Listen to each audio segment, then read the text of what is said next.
సందేహాత్మక సమస్యలకు సందేశాత్మక సమాధానాలు అని బైబిల్ ప్రశ్నోత్తరాల సమయానికి విచ్చేసిన దేవుని పిల్లలుగా మీ అందరికీ క్రీస్తు నామములో శుభాభివందనాలు తెలియజేసుకుంటున్నాను.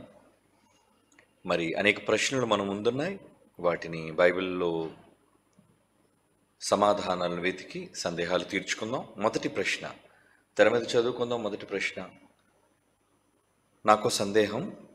అపోస్తుల కార్యములు 2వ అధ్యాయం 17వ వచనంలో అంత్య దినముల యందు, నాని ఫ్రమ్ కడప అడుగుతున్నది, అంత్య దినముల యందు నేను మనుషులందరి మీద నా ఆత్మను కుమ్మరించెదను, మీ కుమారులను మీ కుమార్తెలను ప్రవచించెదరు, మీ యవనస్తులు దర్శనములు కలుగును, మీ వృద్ధులు కలలు కందురు. ఇక్కడ అంత్య దినములు అనగానే సార్, మరి నేటి కాలంలో దర్శనాలు ఉన్నట్లుగా ఒకవేళ నమ్మశక్యంలో లేకపోతే ఏసన్న గారు, భక్త సింగ్ వీరు దర్శనాలు చూశారుగా, ఇదే నా సందేహం సార్, దీని మీద నాకు వివరించగలరు అని అడుగుతున్నారు. అపోస్తుల కార్యములు 2వ అధ్యాయం 17వ వచనాన్ని ముందు చదువుకొని ముందుకు వెళదాం. అపోస్తుల కార్యములు 17వ వచనం 2వ అధ్యాయం. అంత్య దినముల యందు నేను మనుష్యులందరి మీద నా ఆత్మను కుమ్మరించెదను, మీ కుమారులు మీ కుమార్తెలను ప్రవచించెదరు, మీ యవ్వనులకు దర్శనములు కలుగును, మీ వృద్ధులు కలలు కందురు. చదవండి ఇంకా. అంటే అది ఎవరు చెప్పింది? యోవేలు గారు చెప్పింది. ఆ ముగింపులో ఏమంటున్నారు అనేది కూడా మనం చూడాలి. అంటే దాని ప్రారంభం చూద్దాం.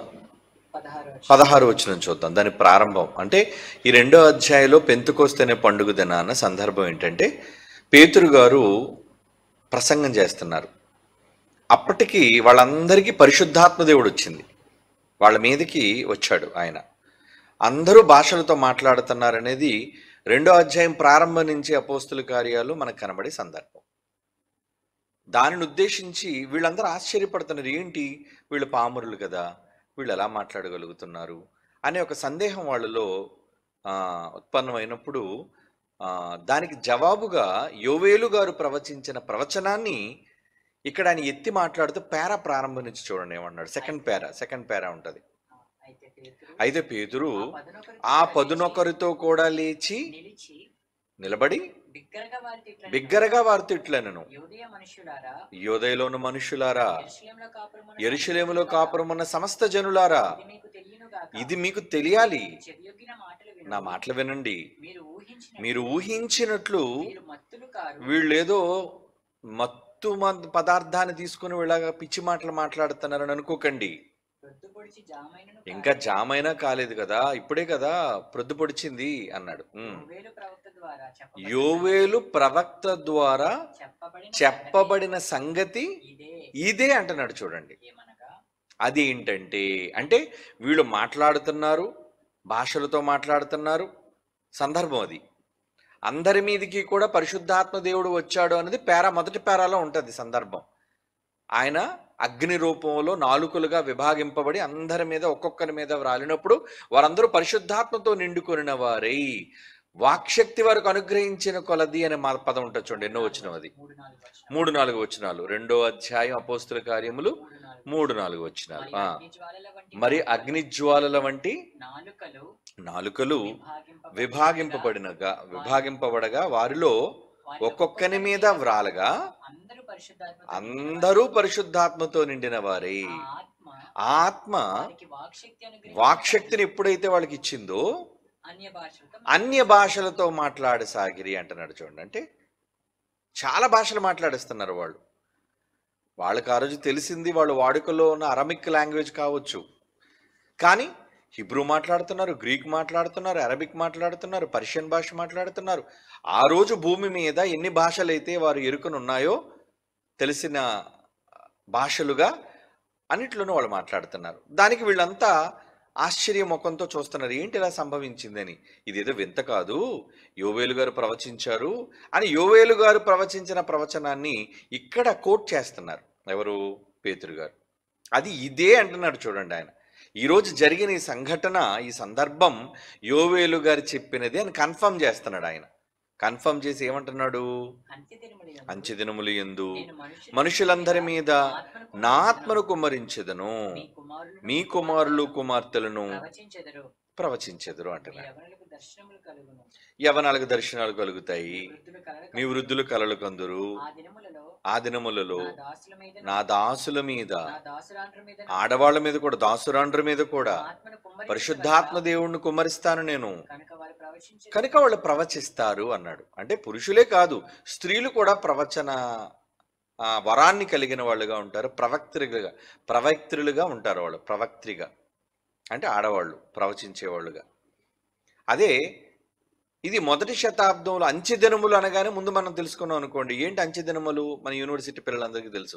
అంచె దినాలు ఎప్పుడు ప్రారంభమైంది? మన దగ్గర విద్యను అభ్యసించే పిల్లలు, యేసుక్రీస్తు వారు భూమి మీదికి రావటమే అంచె దినాల ప్రారంభం అనేది మనకు తెలుసు. ఎలా?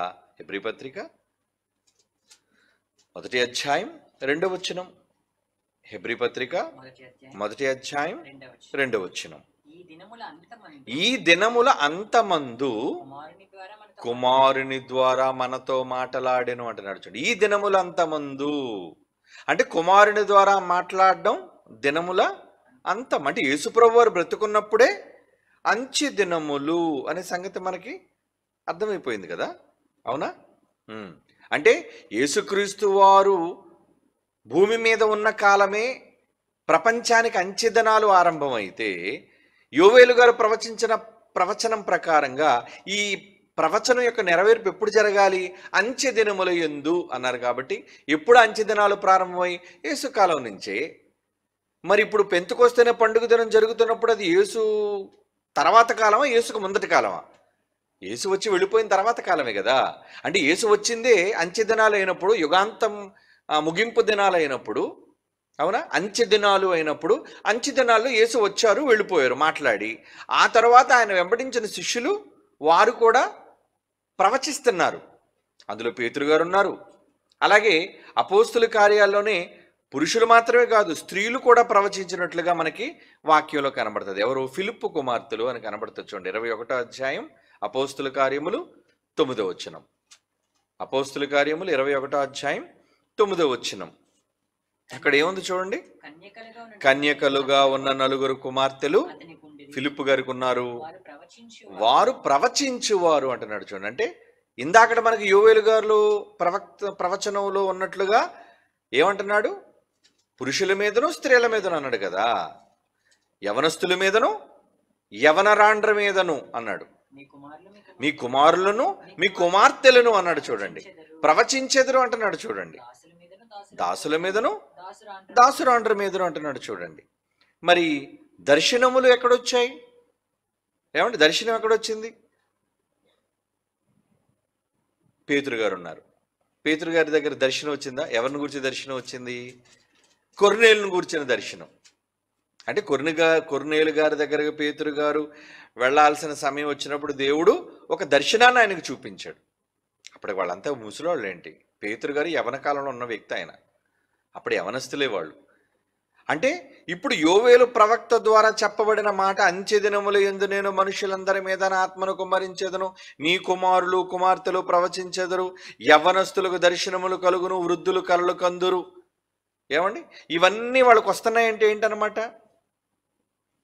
మొదటి శతాబ్ద కాలము, అంచె దినముల ఆరంభ కాలము అని అర్థం.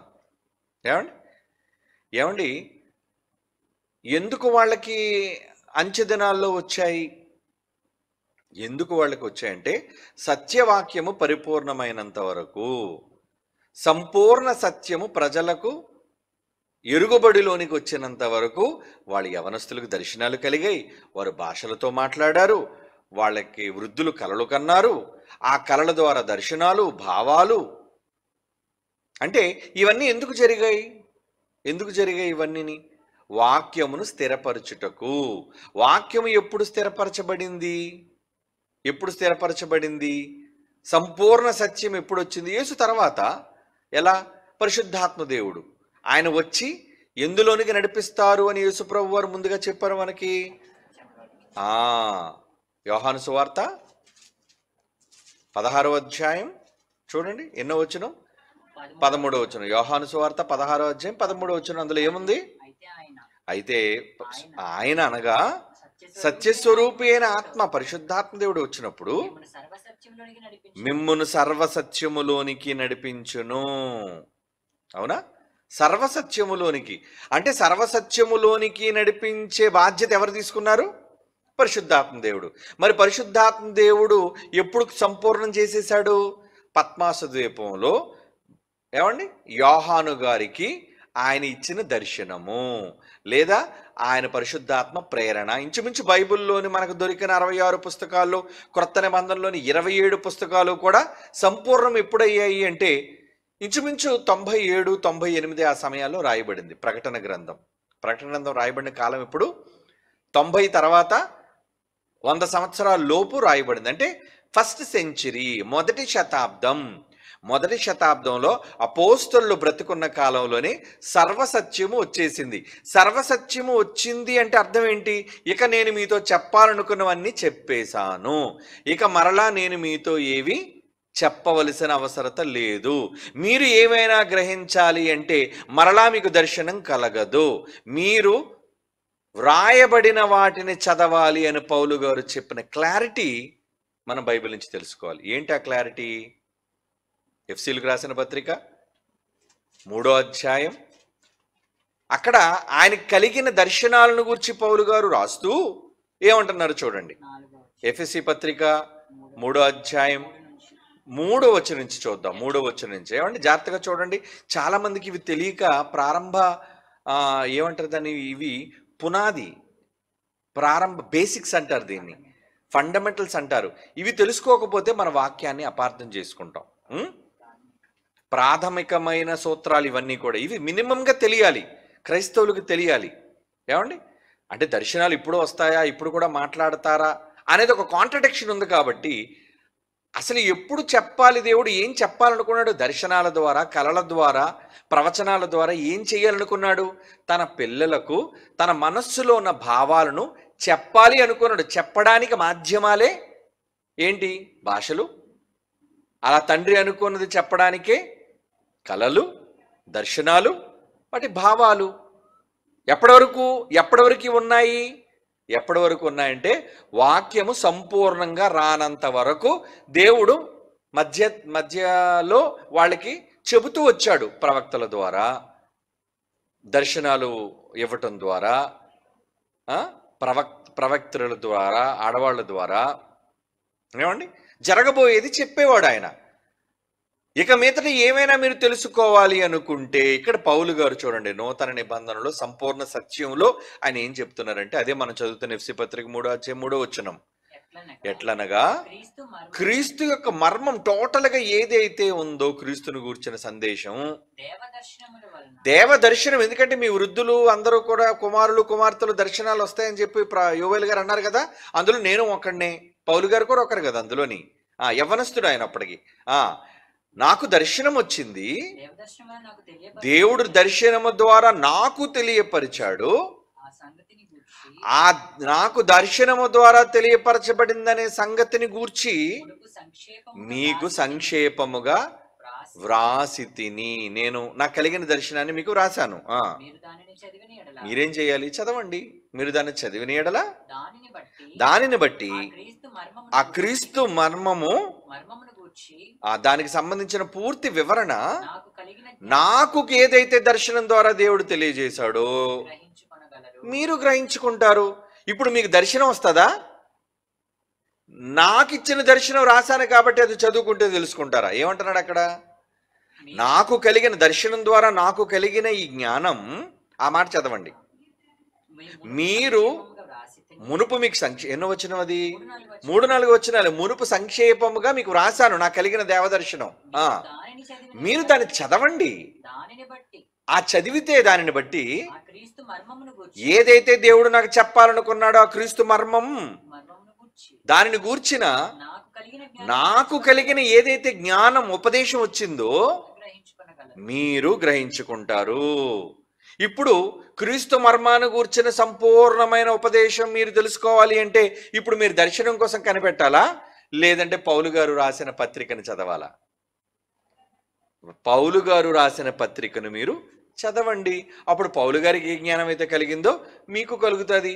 ఇప్పుడు మీరు ఇంకా కనిపెడతారా? దేవుడా నాకు దర్శనం చూపించు, దేవుడా నాకు దర్శనం చూపించు, క్రీస్తు మర్మాన్ని గురించి నాకు దర్శనం అంటే ఇప్పుడు దర్శనం అక్కర్లేదు. ఎప్పటి వరకు దర్శనం కావాలి? క్రీస్తు వాక్యము సంపూర్ణ సత్యం, సర్వసత్యం అన్నాడు కదా. ఆ సర్వసత్యం ఎప్పుడు వచ్చింది? పరిశుద్ధాత్మ ద్వారా ఎప్పుడు పూర్తయింది? ఎలా పూర్తయిందని మనం చెప్పొచ్చు అంటే బైబిల్లోని చివరి ప్రకటన గ్రంథం, చివరిగా వ్రాయబడిన పుస్తకం అదే కదా, టైం లైన్ ప్రకారంగా. అందులో ముగింపు వచనాల్లో ఏమి రాశాడో చూడండి. 22వ అధ్యాయం 18వ వచనం. 22వ అధ్యాయం ప్రకటన గ్రంథం 22వ అధ్యాయం 18వ వచనం. ఈ గ్రంథమందున్న ప్రవచన వాక్యాలు అంటున్నాడు చూడండి. దర్శనములు ప్రవచిస్తారు, దర్శనాలు కలుగుతాయి. యోవేల్ గారు ప్రవచనం మర్చిపోకండి. ఏమండి ఏంటి ఆ మాట? నేను చదువుతాను చూడండి. అంచె దినములు ఎందులను మనుషులందరి మీద నా ఆత్మను కుమ్మరించేదను, మీ కుమారులు మీ కుమార్తెలు ప్రవచించెదరు అంటున్నాడు చూడండి. ప్రవచనం ప్రవచనం ప్రవచనం. ఏంటి ఆ ప్రవచనం? ఏంటి ఆ ప్రవచనం? వాక్యం. వాళ్ళు రాసిందే ప్రవచనాలు. పౌలు గారికి వచ్చిన దర్శనమే రాశారు, పేతురు గారికి వచ్చిన దర్శనమే రాశారు, లోకా గారికి వచ్చిన దర్శనమే రాశారు ఆయన. ఇలా ఎవరికైతే పరిశుద్ధాత్మ దేవుడు ప్రేరేపణ కలిగించి మనుషుల ద్వారా రాయించాడో వాళ్ళు రాసినవన్నీ కూడా ప్రవచన వాక్యాలు. ఆ ప్రవచన వాక్యాల్లో యోవేలు గారు చెప్పినట్లుగా అంచె దినముల్లో యేసుప్రభు వెళ్ళిపోయిన తర్వాత మొదటి 100 సంవత్సరాల్లో ఏమండి వ్రాసిన వాటిని ఏమంటున్నాడు చూడండి. చివరికి వచ్చేసరికి ఇక్కడ 18వ వచనంలోని ఈ గ్రంథమందు వ్రాయబడిన ప్రవచన వాక్యములలో వినే ప్రతివానికి నేనేం చెబుతున్నానంటే ఎవడైనా దీనితో మరలా నాకు దేవుడు దర్శనంలో చూపించాడు అని కలపకూడదు. ఈ గ్రంథములో ఒకవేళ నాకు చూపించాడని అబద్ధం చెబితే, దర్శనంలో చూపించకుండా అబద్ధాన్ని వాళ్ళు చూపిస్తే ఏమన్నాడు? ఈ గ్రంథములో వ్రాయబడిన తెగుళ్ళన్నీ వానికి కలుగజేస్తాడంటే అగ్నిగుండం అని అర్థం. మళ్ళా కలపొద్దు అన్నాడు. ఎవడైనను ఈ ప్రవచన గ్రంథమందున్న వాక్యాలు ఇది మనకు అక్కరలేదు అని ఏదైనా తీసేస్తే దేవుడి గ్రంథములో వ్రాయబడిన జీవవృక్షములో ఆ పరిశుద్ధ పట్టణముల్లో ఇక వానికి పాలేదంటే పరలోకంలో వానికి స్వాస్థ్యం లేదని, నరకానికి పంపించేస్తాను, పరలోకానికి రానివ్వను. ఇందులో ఏమన్నాడు? కలపొద్దు, తీయొద్దు అన్నాడు. గ్లాసులో నీరు పొయ్యొద్దు, లోపల తీయొద్దు అన్నాడు. అంటే ఏంటనమాట? గ్లాస్ నిండుగా ఉందని. అవునా? కలపొద్దు తీయొద్దు అంటే సంపూర్ణం అని అర్థం. అంటే ప్రకటన గ్రంథం ద్వారా దేవుడు వాక్యాన్ని, ప్రవచన గ్రంథాన్ని సంపూర్ణం చేశాడు. ఆ సంపూర్ణం చేసినంత వరకు వీళ్ళు ప్రవచించారు, దర్శనాలు వచ్చాయి, కళలు వచ్చాయి, ఇవన్నీ జరిగాయి. ఎప్పుడైతే అది సంపూర్ణమైపోయిందో ఇక ప్రవచనాలతో పని లేదు. అందుకే 1 కొరింథీ 13వ అధ్యాయంలో పౌలు గారు మాట్లాడుతూ ప్రవచనములైనను నిరర్ధకములగును, భాషలైనను నిలిచిపోవును. అప్పటికి ఇంకా నిలబడలేదు కానీ నిలిచిపోతాయి అని చెబుతున్నాడు చూడండి. అంటే ఈరోజున్న క్రైస్తవ్యం ఏమండి అంతా ఒక దగ్గర నిజంగా నేను గతంలో ఆహ్వానించినట్లుగా కూర్చొని బైబిల్ ముందు పెట్టుకొని అందరం మాట్లాడుతుంటే అందరికీ ప్రామాణిక గ్రంథం అదే. అందులో వాళ్ళ సందేహాలు నివృత్తి చేసుకుంటే అండి ఒక సత్యం దగ్గరికి మనం ఖచ్చితంగా వెళతాం అందరమే. కానీ ఎవరో ఆ ప్రయత్నం చేయటం లేదు. చేస్తేనే కదా నిజం తెలుసుకుంటారు. ఇది ఒకరి మీద ఒకరు పోటీయో ఒకరి మీద ఒకరు ద్వేషంతోనో చెప్పే మాటలు కావు. అందరూ నిజాన్ని గ్రహించాలని చెబుతున్న మాటలు. అందరూ ఒక దగ్గర కూర్చుంటే వాళ్ళకున్న జ్ఞానాన్ని బట్టి బైబిల్లో ఉన్న సంగతులను వాళ్ళు వివరిస్తే, దేవుడు మనకు బైబిల్ ద్వారా తెలియజేసిన దాన్ని మనం కూడా వివరిస్తే ఏది సత్యము ఏది అబద్ధము అనేది తెలిసిపోతుంది. అప్పుడు ఒకే సత్యాన్ని వాళ్ళు నమ్మడానికి క్రైస్తవ్యం అంతటికి ఆస్కారం ఉంటుంది కదా. ఇది చెయ్యాలి. ఇది జరగకపోవటం వల్లనే ఇప్పటి వరకు ఎవరి బోధలు, రకరకాల అభిప్రాయాలు, మనుషుల్లో ఈ ప్రశ్నలు, ఇవన్నీ ఎందుకు నానికి ఈ ప్రశ్న వచ్చింది కడప నుంచి? కారణం ఏంటంటే నాకు తెలిసి మన స్టూడెంట్ కాడు. మన స్టూడెంట్ అయితే ఇలా మాట్లాడతాడు, సార్ వందనాలు అని అనడం. ఏమండి అడుగుతున్నది బయట వ్యక్తి. లేదంటే ప్రసన్నయ్య గారికి వందనాలు, నేను పలానా సిబిటియో లేదంటే జేబీఆర్సీయో విద్యార్థిని పలానా ప్రిన్సిపల్ కింద వివరాలు మనకి ఇస్తాడు. అంటే బయట వాళ్ళలో ఈ సందేహాలని మరి ఉత్పన్నం అవుతున్నాయంటే దానికి ఏం చేయాలి? దానికి వివరణ ఇవ్వాలి. ఇవ్వాలి అంటే వాళ్ళ దగ్గరికి వెళ్తే అది ఒకలా చెప్తారు, వీళ్ళ దగ్గరికి వస్తే ఒకలా చెప్తారు. ఎందుకు ఏది నిజం అంటే అందరూ ఒక దగ్గర కూర్చుంటే అప్పుడు ఏది నిజం అనేది బయటపడుతుంది. కనుక అది జరిగితే క్షేమం నాన్న. ఇప్పుడు నేను చెప్పిన వాటిని బట్టి మొదటి శతాబ్దంలో అంచె దినాలు కాబట్టి దేవుడిచ్చిన ప్రవచనం, యోవేలు ప్రవచనం ఏదైతే ఉందో అది సంపూర్ణంగా నెరవేరిపోయింది. అది ఇదే అని పెంతెకొస్తు పండుగ దినాన్ని పేతురు గారి ప్రసంగంతో ఆరంభమైన సందర్భాన్ని యోహాను గారు ప్రకటన గ్రంథాన్ని ముగిస్తూ చెబుతున్న ఈ మాటలు, ఏది కలపొద్దు తీయొద్దు నాన్న, సంపూర్ణమైపోయింది, సర్వసత్యం వచ్చేసిందని యేసుప్రభు ముందుగా చెప్పి వెళ్ళిపోయిన మాట, సర్వసత్యములోనికి నడిపించును అనే మాటను మనం గాని తీసుకుంటే, ఆచరణలోనికి తీసుకుంటే, అప్పుడు మనకొక ఏమర్థం అవుతుంది? సంపూర్ణమైన సత్యం బైబిల్. ఇప్పుడు దర్శనము వస్తుందా? దర్శనాలు అంచె దినములు అన్నాడు కాబట్టి ఇప్పుడు కూడా అంచె దినాలేనా? ఇప్పుడు అంచె దినాలే. కానీ ఇప్పుడు రావలసిన అవసరం ఏముంది? పౌలు గారు చెప్పేశారు, మాకు వచ్చాయి, పరిశుద్ధాత్మ దేవుడు మాకు తెలియజేశాడు, మేము రాసాము, మీరు చదవండి చాలు, మరలా మీరు దర్శనాల కోసం కనిపెట్టకండి. అలాగే దర్శనాలు ద్వారా ప్రవచన వాక్యాలు రాసిన యోహాను గారు ముగింపులో, ఆయన ఇక చివరి పుస్తకం రాస్తున్నారు, ఇక మీరు ఏం కలపకండి నాయన, మీరు కొత్తగా దర్శనం దేవుడు ఇచ్చాడని ఇందులో కలపకండి సుమా, దేవుడు తెగుళ్ళు ఇస్తాడు, మీకు ఉన్నది కూడా ఎక్కువైపోయిందని తీసేయకండి, అంటే సంపూర్ణమైంది అనే ఒక హెచ్చరిక కూడా చేసేసాడు ఆయన. మరి ఇంకా మనం దేనికి బయలుపరచాలి? దేవుడు మనకి ఇంకేం బయలుపరుస్తాడు? పోనీ బైబిల్లో లేనివి ఏమైనా కొత్తగా బయలుపరిచాడా? కొత్త సంగతులు మీరేమైనా చెబుతున్నారా? ఏమీ లేదు. ఈరోజు మనుషులు కలుగుతున్న దర్శనాల్లో బైబిల్లో లేనిది కొత్తది ఏముంది? మీరు ఆలోచించండి. నన్ను అడిగితే ఏమీ ఉండదు.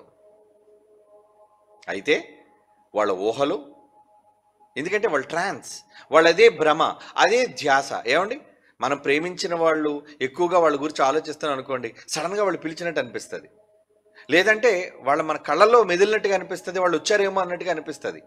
వాళ్ళ మాట ఏంటి, ఎక్కడ అనిపించింది ఏంటి అంటాం. ఎందుకు మనకు కలుగుతుంది అది? భ్రమ అంటారు దాన్ని. భ్రమ అంటే నిజంగా మనకు మాట వినబడింది అంటే ఆ వ్యక్తి వచ్చారనా? రాలేదు. మనం ఆ ధ్యాసలో ఉన్నాం కాబట్టి మనకు వినబడినట్లుగా అనుకుంటున్నాం. ఈరోజు చాలా మంది చెప్పే సాక్ష్యాల్లో వాళ్ళందరూ అబద్ధాలు చెప్తున్నారు మనం అనడానికి లేదు. ఎందుకంటే వాళ్ళు అదే ధ్యానం, అదే ధ్యాసతో పడుకున్నప్పుడు వాళ్ళకు ఒక కళ రావచ్చు. ఏంటి ఆ కళ? దేవుడు వాళ్ళ దగ్గరికి వచ్చినట్లుగా, గదిలో వెలుగు వచ్చినట్లుగా, దేవుడు వాళ్ళ పేరు పెట్టి పిలిచినట్లుగా, నాయన నువ్వు సేవ కోసం రావా. ఎందుకంటే చాలామంది మాటలు వింటూ ఉంటారు. అదే పిచ్చితో, అదే భక్తితో, వాళ్ళు అదే ధ్యానంతో వాళ్ళు పడుకున్నప్పుడు వాళ్ళకి అలాంటి కళలు కనే స్వభావం ఉంది. ఏమండి, ఎక్కువగా చాలామంది కళలు వస్తుంటాయి, కొంతమంది కళ్ళే రావు అంటారు. వాళ్ళ యొక్క శరీర తత్వాలను బట్టి, వాళ్ళ యొక్క సైకలాజికల్ కండిషన్లను బట్టి, పర్సన్ టు పర్సన్ అంటే మనిషిని, వ్యక్తిని బట్టి వ్యక్తికి తేడా జరుగుతుంటుంది. కాబట్టి మనం వీటన్నిటిని పరిగణలోకి తీసుకోవాలి. వాడు అంటాడు, లేదండి నాకు దర్శనం వచ్చింది అని అంటాడు. అయ్యే దర్శనం అంటే కళ అయ్యా, నీకు వచ్చింది కళ, నేను చూశానండి, దేవుడు నన్ను పిలిచాడండి అంటారు. అవును పిలిచాడు, నువ్వు నిన్ను పిలిచినట్లుగా నువ్వు భావించావు, రాలేదు. ఏమండి, డేజావు అని కొత్తగా వచ్చింది ఒక పదం. డేజావు అంటే ఏంటో తెలుసా అండి? మీలో చాలా మందికి ఈ సందర్భం ఎప్పుడో జరిగినట్టుగా అనిపించిందండి అని అనిపిస్తుంటుంది. మీలో ఎవరికైనా అలాగే అనిపించిందా? ఏమండి, చాలాసార్లు మనకి ఏమనిపిస్తుంటుందంటే, అవును ఇతను ఇక్కడే కూర్చున్నట్లుగా, నేను ఇక్కడికే వచ్చినట్లుగా, ఇదే సందర్భం మాట్లాడినట్టుగా. ఏది మీలో ఎవరికైనా అనిపిస్తే చేతులు ఎత్తాను చూద్దాం. నేను చూస్తానంటే జనరల్గా మీ మైండ్ సెట్ రీడ్ చేయడానికి నేను చెప్తున్నాను. తప్పేం కాదు అలాగ వస్తే, నాకు కూడా వచ్చింది అలాగా. ఏమండి, ఎత్తారు? ఎంతమంది ఎత్తారు? Very good. అప్పుడు చాలా ఎక్కువ మంది ఉన్నారంటే ఈ స్వభావం, ఈ భావన, ఓకేనా దించేయండి, ఈ భావన చాలా మందిలో ఉంటుంటుంది. అంటే ఎప్పుడో జరిగింది అంటే దీన్ని వీళ్ళు ఎలాగా వక్రీకరించేశారంటే, ఈ డేజావు ఎఫెక్ట్ని ఇంకొక టైం లైన్ ఉందని, ఇంకొక విశ్వం ఉందని, ఆ విశ్వంలో మనలాంటి మనిషి ఉన్నాడని, ఇక్కడ వాళ్ళు అక్కడ ట్విస్ట్ అవుతున్నారని, అక్కడ మైండ్ సెట్ ఇక్కడ ట్విస్ట్ అవుతుందండి, ఇక్కడ మాటలు అక్కడ, అక్కడ మాటలు ఎక్కడ. ఏమండి, ఈ జరుగుతున్న ఈ టెలిపోర్టేషన్ అని ఇంకా రకరకాల పేర్లు పెట్టేశారండి ఇవన్నీ. నిజానికి అది ఎప్పుడో జరిగినట్లుగా భావన ఏమనిపిస్తుంది తెలుసా?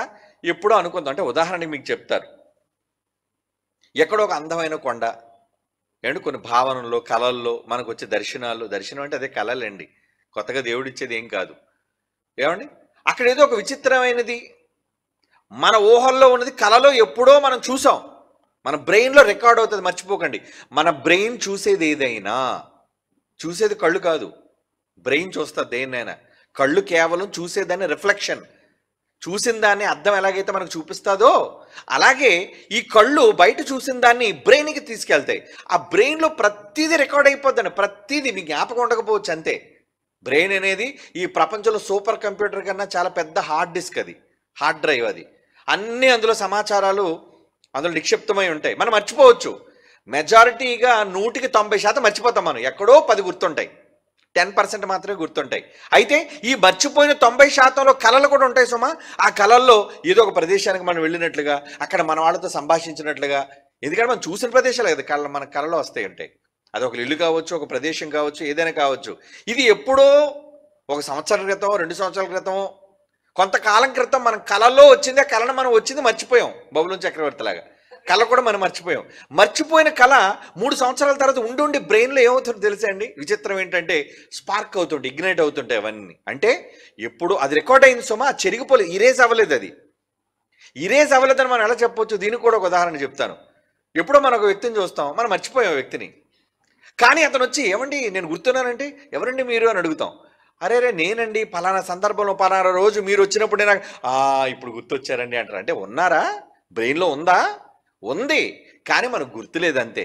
ఇది ఎంత వాస్తవమో, మనం కళల్లో చూసిన చాలా సందర్భాలు బ్రెయిన్లో రికార్డ్ అయిపోయి ఉన్నాయి అవన్నీ. ఇవి ఏమవుతుంటే తెలుసా అండి?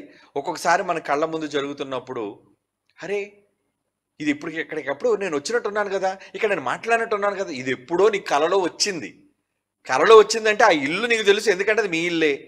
ఏమండి? లేదా నీకు తెలిసిన ప్రదేశమే, అందులోని వ్యక్తులు నీకు తెలిసిన వ్యక్తులే, అదే సందర్భం. అంటే ఇది రిఫ్లెక్షన్ అంటారు, రిఫ్లెక్స్ ఎఫెక్ట్ అంటారు దాన్ని. అంటే దాన్ని మనం ఆలోచించేటప్పుడు ఎప్పుడో బ్రెయిన్లో స్టోర్ అయింది, ఒక్కసారి మళ్ళీ జ్ఞాపకానికి వచ్చినప్పుడు, ఎందుకంటే దేనైనా చూసేటప్పుడు మనకు గుర్తొస్తుంది. సైకలాజికల్గా కూడా ఏదైనా ఒక ప్రదేశాన్ని చూసినప్పుడు ఆ ప్రదేశం ఎప్పుడెప్పుడు మన బ్రెయిన్లో ఉన్నదో అవన్నీ వచ్చేస్తాయి. ఎలా?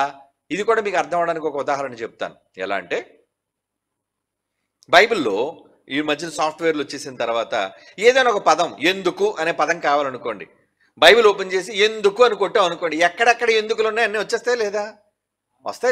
వచ్చేస్తాయి. అది సెర్చ్ చేసినప్పుడు మనం దొరికేది. అంటే ఇందులో ఉన్నాయి, మీరు ఎందుకని టైప్ చేయగానే ఆ పదం మాత్రమే కనబడుతుంది మీకు. అలాగే బ్రెయిన్లో కూడా హార్డ్ డిస్క్ అని చెప్పాను కదా, ఒక సందర్భం కావచ్చు, ఒక క్యారెక్టర్ కావచ్చు, ఒక ప్లేస్ కావచ్చు, ఏదైనా రికార్డ్ అయి ఉంటుంది. దాన్ని సెర్చ్ చేస్తే ఆటోమేటిక్గా దానికి సంబంధించినవన్నీ బ్రెయిన్లో గుర్తు చేయగలిగినంత మట్టుకు, మనకు జ్ఞాపక శక్తి ఉన్నంత మట్టుకు అవన్నీ గుర్తొచ్చేస్తుంటాయి. ఎప్పుడో చిన్నప్పుడు 2వ తరగతికి వెళ్ళామండి ప్లేస్కి, ఏమండి? ఇప్పుడు గుర్తుండదు మనకి. ఆ ప్రదేశానికి వెళ్ళిన తర్వాత ఈ ప్రదేశం ఎప్పుడూ చూశాను నేను, ఇంకేంటి నీ చిన్నప్పుడు వెళ్ళిన ప్రదేశం అది ఆల్రెడీ రికార్డ్ అయింది నీ చిన్నప్పుడు నీ బ్రెయిన్లో. బుర్రే మారిపోలేదు కదా, మెదడే మారలేదు చిన్నప్పటి నుంచి, అందులో రికార్డ్ అయ్యి ఉంది. కానీ నువ్వు వెళ్ళి చూసేసరికి అప్పుడు అవన్నీ నీ జ్ఞాపకానికి వస్తాయి. అవునవును, అప్పుడు నేను ఇక్కడికి వచ్చేవాడిని, ఇక్కడ కూర్చునేవాడిని, ఇక్కడ ఆడుకునేవాడిని. ఇది ఎంతవరకు వాస్తవమో, ఎలాగైతే ఇందులో నిజాలు ఉన్నాయో, మన బ్రెయిన్ కూడా ఏమండి కొన్నిసార్లు నిద్రావస్థ దశలో కావచ్చు, లేదంటే మేలుకొని ఉన్నప్పుడు దశలో కావచ్చు, వీటన్నిటిలో కూడా చూస్తున్న విషయాలు, కళలో వస్తున్న విషయాలు ఇవే కళల్లో వస్తుంటాయి. సర్వసాధారణంగా మనిషి ఏదైతే చూస్తాడో అవే ఎక్కువగా రిపీట్ అవుతుంటాయి కళల్లో.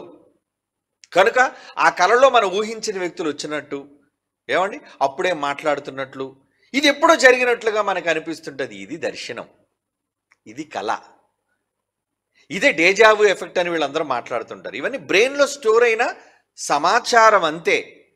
అంటే ఎప్పుడో కొన్ని సంవత్సరాల క్రితం ఆ ప్రదేశాలు, ఆ వ్యక్తులు మనకన్నీ వచ్చాయి, మన బుర్రలో ఉన్నాయి. అది ఇంకొకసారి మనకి ఏమైందంటే జ్ఞప్తికి రావటం అంటారు దాన్ని, మళ్ళీ జ్ఞాపకానికి రావటం.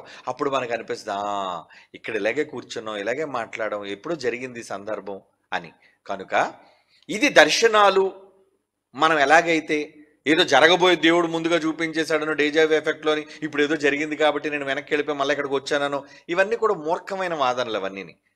ఇది నేను ఎందుకు చెప్పాను అంటే, ఎక్స్ప్లెయిన్ ఎందుకు చేశానని అంటే, కళల రూపంలో, దర్శనాల రూపంలో దేవుడు నాకు వచ్చాడు అని ఒక ట్రాన్స్ అంటారు దాన్ని. అంటే దేవుడు నాకు కనిపించాడు, దేవుడు నాతో మాట్లాడాడు, నేను ఆయన స్వరం విన్నానండి. మీరు వినలేదంటారు ఏంటండి? మీరు ఏ కాలం అందేనో ఆయన స్వరం వినలేదని రెఫరెన్స్ మీరు చూపిస్తున్నారేమో, కానీ పక్కాగా నా బ్రెయిన్కి నాకు తెలుసు, నేను పడుకున్నప్పుడు ఆయన స్వరం నేను విన్నాను, అది మేల్కొనే ఉన్నాను అని అంటారు. కనుక అప్పుడు నువ్వు ఎంత బైబిల్ చూపించినా వాళ్ళు నమ్మరు. ఎందుకంటే వాళ్ళు ప్రాక్టికల్గా దాన్ని ఎక్స్పీరియన్స్ అయ్యారు. ఎలా? వాళ్ళకి డైరెక్ట్గా కళ వచ్చింది కాబట్టి. అందులో పగటి కళలు అంటుంటారు చాలామంది. రాత్రి పడుకున్నప్పుడు వచ్చే కళలు వేరు. పగటి కళలు అంటే ఏంటి? అలా కుర్చీలోనే కూర్చుంటాడు కానీ పెద్దగా నిద్రలోకి వెళ్ళరు, కానీ జస్ట్ 50-50 నిద్రలోకి వెళ్ళేటప్పుడు గుర్తొచ్చేస్తుంటాయి ఇవన్నీ. ఎవరో పిలిచినట్లుగా, వచ్చినట్లుగా, మధ్యాహ్నం పూట ఇవన్నీ జరిగినట్లుగా. ఇవి దర్శనాలు అనుకుంటే ఎలా?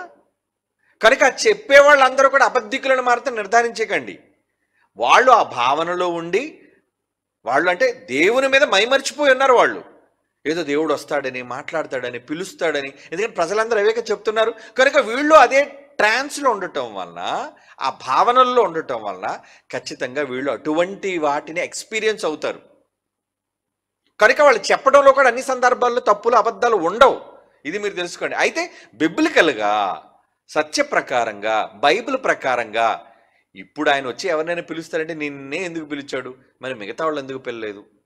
పక్షపాతం ఆయనకి? ఏమండి? ఇలా చాలా బైబిల్లో మనం ఉన్న వాటిని గురించి ఆలోచించుకుంటూ వెళ్తే ఇక చాలా లోతుల్లోనికి వెళ్ళాలి. అంటే దానికి చాలా కౌంటర్లు ఉంటాయి, దానికి చాలా వివరణ బైబిల్ ఇచ్చిన, ఎందుకంటే ప్రతిదానికి బేస్ బైబిల్ ఇచ్చిన వివరణ మనం ఆలోచించాలి తప్ప సొంతగా మనం అనుకోవడానికి ఇవి లేదు. ఇలాంటి భావనలతో ఉంటారు కనుక ప్రతిదాన్ని మనం సులువుగా కొట్టుపాడేయడానికి లేదు. లేదండి వీళ్ళు తప్పు చెప్తున్నారండి, వీళ్ళు అబద్ధం ఆడుతున్నారు. అయితే అబద్ధకులు కూడా ఉంటారు సుమా. ఈరోజు మోసాలు చేసేవాళ్ళు, గారడీలు చేసేవాళ్ళు చాలామంది ఉన్నారు. వాళ్ళంతా మ్యాజిషియన్స్, వాళ్ళంతా కూడా మ్యాజిక్ చేసేవాళ్ళు, కేవలం ప్రజలను భ్రమపరిచేవాళ్ళుగా ఉన్నారు. కనుక ఆ భ్రమలన్నీ కూడా నిజాలుగా నమ్మించే దొంగలు వాళ్ళు. కొంతమంది భ్రమనే నిజంగా అనుకొని జీవించేవాళ్ళు మరి కొంతమంది భక్తులుగా ఉంటూ ఉంటారు. ఏది ఏమైనా, ఎవరి భ్రమ అయినా, ఎవరికి వచ్చిన దర్శనమైనా, కళ అయినా, నిజమైనా, ప్రవచనమైనా, ఎవరినైనా ఎక్కడికి తీసుకురావాలి? బైబిల్ దగ్గర తీసుకురండి. ఇప్పుడు దేవుడికి దర్శనం కొత్త సంగతి ఏం చెప్పాడు చెప్పు? బైబిల్లో లేనిది ఏం చెప్పాడంటే వాళ్ళు ఏం చెప్పడానికి ఏమి ఉండదు. ఎందుకంటే బైబిల్లో ఉన్నాయి అన్నీ. మీకు దేనికి సంబంధించి కావాలన్నా దేవుడు మనకు అవసరమైనది దేవుడు వ్రాయించి ఈ తరానికి ఇది మనకు ప్రయోజనం అనుకుని దేవుడు మన చేతికి ఇచ్చాడు. అది చాలు. ఇప్పటివరకు లభించిన దాన్ని బట్టి నడుచుకుందాం అని అన్నాడు కదా పౌలు గారు. ఆ మాట అంటే చూడండి, అది కూడా ఎక్కడుందో. ఇప్పటి వరకు మనకు లభించిన దానిని బట్టి మనము నడుచుకుందాము అంటాడు. అంటే ఉన్నాయి కదా, దీని ప్రకారంగా నడుచుకోండి. ఇప్పుడు చెప్పలేని వాటిని దేవుడు ఏదో కొత్తగా చెప్పాడు కాబట్టి ఈ విధంగానే చెయ్యండి అని జనాలను ఎందుకు ఒక తప్పుడు విధానంలోనికి నడిపించటం? అలా నడిపించకూడదు. ఫిలిప్పీ పత్రిక 3వ అధ్యాయం 16వ వచనం. ఫిలిప్పీ పత్రిక 3వ అధ్యాయం 16వ వచనం. అయినను ఇప్పటి వరకు మనకు లభించిన దానిని బట్టి ఏమి లభించాయి? 27 పుస్తకాల వాక్యం లభించాయి. లభించిన దానిని బట్టి క్రమముగా నడుచుకుందాం. కొత్తవేవో వస్తాయని ఎదురు చూడడం కన్నా ఉన్నదాని ప్రకారంగా చదువుకొని గ్రహించండి చెప్పేశాడు పౌలు. ఇది కూడా ఆత్మ సంబంధమైన మాటే. కనుక ఇలాంటి మాటలను పరిగణనలో తీసుకొని ఉన్నదాన్ని బట్టి నడుచుకోవడానికి చూడాలి. కానీ దేవుడు నాకు చెప్పలేంది, బైబిల్లో కొత్తగా ఏదో చెప్తాడని ఎదురు చూడడంలో అది కేవలం అమాయకత్వం అని చెప్పాలి. లేదంటే అపవాది మిమ్మల్ని ప్రేరేపించే దుష్టత్వంలోకి నెడుతుందని కూడా చెప్పక తప్పదు. ఓకేనా? కాబట్టి ఈ దర్శనాల యొక్క వివరణ నీకు అర్థమైంది అనుకుంటాం. ఓకే, నెక్స్ట్ ప్రశ్న, తర్వాత ప్రశ్నలోకి వెళ్దాం. ప్రసన్న బాబానికి ముందుగా వందనాలు తెలియజేస్తున్నాను. హాయ్ అని. నేను అనుదీప్ మాట్లాడుతున్న ఏజ్ 21. పుట్టిన నా చిన్ననాటి నుండి ఒక ప్రశ్న నన్ను వెంటాడుతోందనియ. నేను అనే కాదు, ఇది ప్రతి ఒక్కరికి ప్రశ్నార్థకంగానే ఉంటుందని ఊహిస్తూ ఈ ప్రశ్న అడుగుతున్నాను అన్నయ్య. ప్రశ్న ఏంటి అన్నయ్య? మనం ఏ పనిలో అలుపు వచ్చినా, విపరీతమైన బాధ వచ్చినా, ఇంకా మరెన్నో సందర్భాల్లో ఈ పదం మన నోటి నుంచి వస్తుంది, అమ్మ అనే పలుకు. రోజుకు కనీసం 100,000 సార్లు ఏమండి పలుకుతాం కదా అన్నయ్య. దీనిలో ప్రశ్నార్థకమైన పరమార్థమును, రహస్యాన్ని, దీనికి సమాధానం వివరించండి అన్నయ్య. ఇందులో ఏముంటుంది నాన్న వివరించడానికి? చాలామందిని అడిగాను, బట్ నో రెస్పాన్స్. మీరు మా క్లారిఫికేషన్ ఇస్తారని ప్రశ్న పంపించారని, ఈ ప్రశ్న అందరికీ ఉద్దేశించి పంపిస్తానని అన్నయ్య. మరొకసారి వందనాలు. ఓకే నాన్న. అనుదీప్, ఇక్కడ అమ్మ అన్ను పిలిచావని అంటే తెలుగుడు కాబట్టి అమ్మ అంటున్నావు. మరి మిగతా భాషోడు అయితే ఏమంటాడు చెప్పండి. ఇంగ్లీష్ వాడు అయితే ఏమంటాడు చెప్పండి. ఏంటి? ఓ అంటాడు. ఓ మై గాడ్ అంటాడు. తెలుసా మీకు? ఇంగ్లీష్ వాళ్ళు అంటే ఒక ఎక్స్క్లమేషన్ మార్క్, అంటే ఆశ్చర్యార్థకమైన దానికి ఉపయోగించేది ఏంటంటే చాలా రకాలు ఉంటాయి. ఏమండి? కొంతమంది అయితే బుల్ షిట్ అంటారు. బుల్షిట్ అంటే ఏంటి? ఆవు పేడ అని అర్థం. దూడ పేడ అదే. బుల్షిట్ అనే పదానికి ఏంటంటే బుల్ అంటే దున్న కదా, ఎద్ద. ఏమండి? అది విసర్జించింది ఏమండి అంటారు. కనుక ప్రతిదానికి ఆశ్చర్యార్థకంగా సమాజం ట్రెండ్ అంటారు దాన్ని.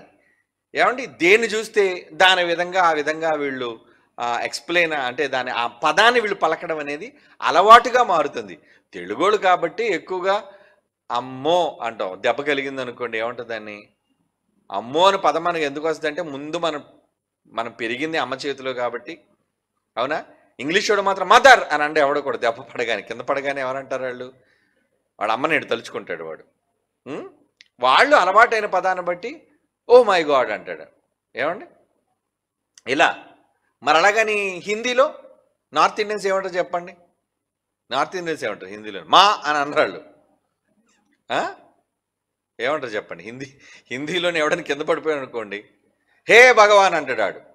అంటే హే భగవాన్ అంటే ఏంటి? ఓ దేవుడా అని అర్థం. అలా ఒక్కొక్క ప్రాంతంలో వాళ్ళకి అలవాటైన దాన్ని బట్టి వాళ్ళు పిలుస్తూ ఉంటారు. కానీ ఇందులో పెద్ద ఏమంటారు దాన్ని, పరమార్థం నువ్వు అన్నవే ప్రశ్నార్థకమైన పరమార్థం రహస్యాన్ని అని అన్నారు. అది ఏమీ లేదు, రహస్యం అంటే ఏమీ లేదు. నీ ఊతపదంగా చిన్నప్పటి నుంచి నీ భాషలో ఏదైతే నీకు అలవాటు అవుతుందో ఆ పదాన్నే నీకు ఇబ్బంది కలిగినప్పుడు, సంతోషం కలిగినప్పుడు దాన్ని వాడుతూ ఉంటారు. అంతేనా? అంతకు మించి ఇంకోటి ఏమీ లేదు. ఓకేనా? అలాగని ఊరకనే ఏ మాటలు పడితే ఆ మాటలు మాట్లాడకండి. ఓకేనా? ఈరోజు సోషల్ మీడియాలో ప్రతి చెత్త మాట ట్రెండింగ్లోకి వచ్చి ప్రతిదాన్ని ఊతపదంగా మాట్లాడడం మనకు కనబడుతుంటుంది. అలా ఊత పదాలు మీరు వాడకండి. ఊత పదాలు అంటే ఈ సమాజం వాడే ఊత పదాలు, ట్రెండింగ్లో ఉన్న ఊత పదాలు. ఒక పాట ట్రెండింగ్లోకి వచ్చింది అనుకోండి, కొన్ని రోజుల వరకు కొన్ని వారాల వరకు ఆ పాట అందరి నోట్లో నలుగుతూ ఉంటుంది. ఇంకో కొత్త దరిద్రమైన పాట వచ్చింది అనుకోండి, పాత పాట మర్చిపోయి కొత్త పాట వస్తుంది. కనుక ఇవన్నీ ఏంటంటే సమాజంలో జరిగే పరిణామాలు ఇవన్నీ. కనుక వాటితో సమాజంతో మీరు ఎప్పుడు వెళ్ళకండి. బైబిల్ ప్రకారంగా ఎప్పుడైనా అంటారా? అమ్మను తలుచుకోవడం కన్నా దేవుని తలుచుకోవడం మంచిది అంటాను నేను. అప్పుడు ఏంటి? ప్రతి చిన్న విషయంలో, ఎందుకంటే ఏ సంతోషం కలిగినా ఏ సుఖం కలిగినా ప్రతిదానికి దేవుణ్ణి స్మరించడంలో చాలా గొప్పది. హా తండ్రి, హా దేవ, హా నాయన అని అలా పలకటంలో పదే పదే నీ తండ్రిని, పరలోకమందున తండ్రిని తలుచుకోవటంలో ఉన్నంత ఆదరణ గుండెకి. అమ్మను తలుచుకున్న అమ్మ, ఇప్పుడు నేను అమ్మ అన్నాను అనుకో, మా అమ్మ లేదు, చచ్చిపోయింది, ఏం చేస్తుంది ఆవిడ? ఏమండి? కనుక అమ్మను తలుచుకోవడంలో ఇప్పుడు ఏం జరగదు. కానీ దేవుణ్ణి తలుచుకోవటం వలన ఏదైనా మంచి నీకు జరగవచ్చు. చూసాను, నన్నే తలుచుకున్నాడు వాడు ఊతపదం కూడా నా పేరే వస్తుంది వాడు నోటంబడి నుంచి. ఏమండి? ప్రతి చిన్నదానికి ఇప్పుడు పిల్లలు ఎవరికైతే అలవాటు పడతారో దెబ్బ తగిలిన వెంటనే వాళ్ళు ఎక్కువ అమ్మని ఇష్టపడ్డారు అనుకోండి, అమ్మ దగ్గర పరిగెత్తుకొని వెళ్తారు. నాన్నని ఇష్టపడ్డారు అనుకోని అమ్మను వదిలేసి నాన్న దగ్గర పరిగెత్తుకొని వెళ్తారు. అంటే వాళ్ళు ఎవరితో కాంటాక్ట్లో ఎక్కువ ఉంటే వాళ్ళ వైపు వెళ్తారు, అంతే కదా. మరి అలాగే దేవుడితో మీరు ఎక్కువ కాంటాక్ట్లో ఉండడానికి చూడండి. మనుషులతోనూ లోక మర్యాద సంబంధమైన పదజాలాలతోనూ వాళ్ళు వాడే విధానాలతోనూ మీరు వెళ్ళకండి. మీదంటూ ఒకటి ఉంది, ఒక విధానం. ఏంటది? బిబ్లికల్ వే, బైబిల్ విధానం. లోకలు అందరూ అలా మాట్లాడుతున్నారని వద్దు, అలా మాట్లాడొద్దు. వాళ్ళతో మనకేం పని? మన లోక మర్యాదను అనుసరించవలసిన అవసరం మనకి లేదు. ఓకే, అది దృష్టిలో పెట్టుకోండి. నెక్స్ట్ క్వశ్చన్ తర్వాత. అనే వందనాలు, నా పేరు దినకర్, కర్ణాటక రాయచూరు. నా ప్రశ్న ఏంటంటే, బైబిల్లో తల్లిదండ్రులు సన్మానించాలని ఉంది కదన్య, మరి ఎలాంటి తల్లిదండ్రులను? నిర్గమాకాండం 20:12, ఎఫెసీలు 6:2 నీకు మేలు కలుగునట్టు నీ తల్లిని తండ్రిని సన్మానింపు.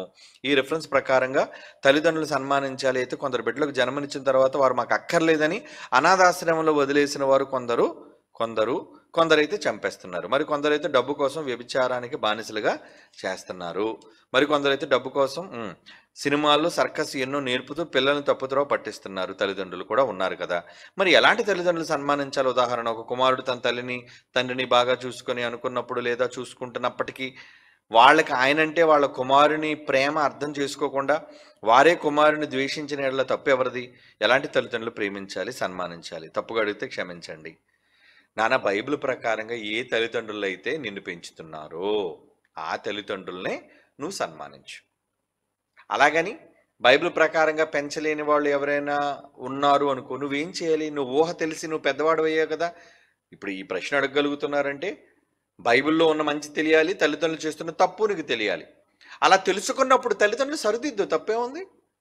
అమ్మ తప్పు చెప్పింది అనుకోండి, అమ్మని సన్మానించాలి కాబట్టి అమ్మ చెప్పింది ఏది కూడా మనం ఎదురు చెప్పకూడదు. అంటే దేనికి ఎదురు చెప్పకూడదు? సర్వసాధారణంగా ప్రతి తల్లి పిల్లలకి మంచే చెప్తుంది, తల్లి కానీ తండ్రి కానీ. ఎవరు చెడు నేర్పించరు. ఎక్కడో ఇదిగో ఇక్కడ చిక్కని పాపాలు చెప్పిన వ్యభిచారం నేర్పించేవాళ్ళు, దొంగతనం నేర్పించేవాళ్ళు కొంతమంది ఉంటారు తల్లిదండ్రులు.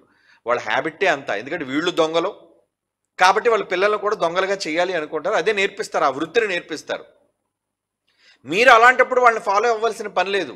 ఏంటి, ఇప్పుడు రెడ్ లైట్ ఏరియా ఉందండి. రెడ్ లైట్ ఏరియాలో చాలామంది పాపం గర్భవతులుగా మారుతుంటారు. గర్భవతులుగా మారిన తర్వాత కూడా వాళ్ళ గర్భాన్ని పుట్టిన ఆడపిల్లలు వాళ్ళు స్వేచ్ఛగా బ్రతకాలనుకుంటారు. ఎందుకంటే ఈ నరక కోపంలో ఉండటం వాళ్ళకి ఇష్టం లేదు. ఒకలా ఇద్దరా రకానికి ఒక మనిషి వస్తుంటాడు, ఒకడు కొడుతుంటాడు, ఒకడు ఏడిపిస్తుంటాడు, ఏమండి ఒకడు వ్యంగ్యంగా మాట్లాడుతుంటాడు. రోజుకి రకరకాల మనుషులు, రకరకాల మనస్తత్వాలు కలిగిన వాళ్ళు వాళ్ళకి ఎదురవుతుంటారు. కనుక అందరితోనూ సెట్ అవ్వరు. వివాహం చేసుకుని ఒక్కడితో ఉండడానికే కష్టం ఈరోజు సమాజంలో. అవునండి, ఎందుకంటే ఇద్దరు మనస్తత్వాలు మ్యాచ్ అవ్వవు చాలా విషయాల్లోని. అలాంటప్పుడు కుటుంబ కలహాలు. అలాంటిది రోజుకు ఒక 10 మంది విట్లు వస్తున్నారు అనుకోండి అలాంటి ఏరియాల్లో, అసలు వాళ్ళతో ఎలాగ వీళ్ళు అడ్జస్ట్ అవ్వగలరు చెప్పండి? వాడు క్రూరులు కొంతమంది ఉంటారు, దుర్మార్గులు కొంతమంది ఉంటారు. ఒక మనిషి దగ్గరికి వెళ్ళాలంటే ముందు మనిషి నచ్చాలి కదా. నచ్చకుండానే ఎవరెవరి దగ్గరికి వెళ్ళరు. అలాంటిది అయిష్టంగానే సరే నచ్చని వాడి దగ్గరికి మనం పంపిస్తే ఎలా ఉంటుంది చెప్పండి? కనుక ఏమంటారు దాన్ని, ఆ వృత్తిని ఇష్టపడలేని వాళ్ళ కడుపును పుట్టిన పిల్లలు చాలామంది ఉంటారు, ఆడపిల్లలు. కానీ తల్లులు ఏం చేస్తుంటారంటే నో ఇది మన వృత్తి, ఇది ఖచ్చితంగా మనం చేయాలి, ఇది నువ్వు మనకు ధర్మం లాంటిది, ఇది మనకు అన్నం పెట్టేది, ఇది ఒక వృత్తి, కనుక ఈ వృత్తిలో నువ్వు ఉండాలమ్మా అని ప్రోత్సహించే వాళ్ళు ఉంటారు. కనుక అలాంటప్పుడు సన్మానించాలి వాళ్ళని. ఎందుకు సన్మానించాలి? అదే అంటున్నాను, బైబిల్కి విరుద్ధమైన విషయాలు ఏది ఎవరు నేర్పించినా, తల్లి కానీ తండ్రి కానీ కుటుంబ సభ్యులు ఇంకెవరైనా, దానిని మీరు సంపూర్ణంగా పిల్లలైన వారు ఏం చేయాలి? ఎదిరించాలి. లేదంటే తల్లిని సరిచేయాలి, తండ్రి అయితే తండ్రిని సరిచేయాలి. ఇది తప్పు నాన్న, ఇలా చేయకూడదు, బైబిల్లో ఇలా లేదు కదా అని నేర్పించాలి. అప్పుడు సన్మానించాలి అని ఈ రెఫరెన్స్ని చూపిస్తే ఎలా? ఈ సన్మానం అనేది ఎందుకు చెప్పాడు అంటే, ఒక కుమార్తెగాను కుమారుడుగాను నువ్వు వాడి పట్ల చేయవలసిన ధర్మాన్ని అయితే చెయ్యి, వాడు గౌరవించు. కానీ వాడు దేవునికే విరుద్ధమైనది చేస్తే ఏం చేయాలి? యేసుప్రభుని వదిలేసి వెళ్ళిపోయారు ఎవరు? మరియమ్మ, యోసేపు. ఏమండి 12 ఏళ్ళు బాలుని ఏమన్నా వదిలేసి వెళ్ళిపోతారండి? వదిలేసి ఎన్ని రోజులు అయిందట? ఏమండి 3 రోజుల? నన్ను అడిగితే ఏ మాటకి ఆ మాట ఆలోచించుకోవాలి. 3 రోజుల వరకు అమ్మ రాత్రి వేసారు, నీ కొడుకు ఎక్కడున్నా నీకు తెలియదా మరియమ్మ? ఆలోచించండి. 1 గంట మన పిల్లలు కనబడకపోతే ఎత్తుక్కుంటామే, మరి అలాంటిది మరియమ్మ ఏంటి అంత నిర్లక్ష్యం ఏంటి? మన 40 వాళ్ళు అంటే బంధువులుగా మొత్తం అందరూ పండగ కదని అందరూ కలిసి వెళ్ళి ఉంటారు.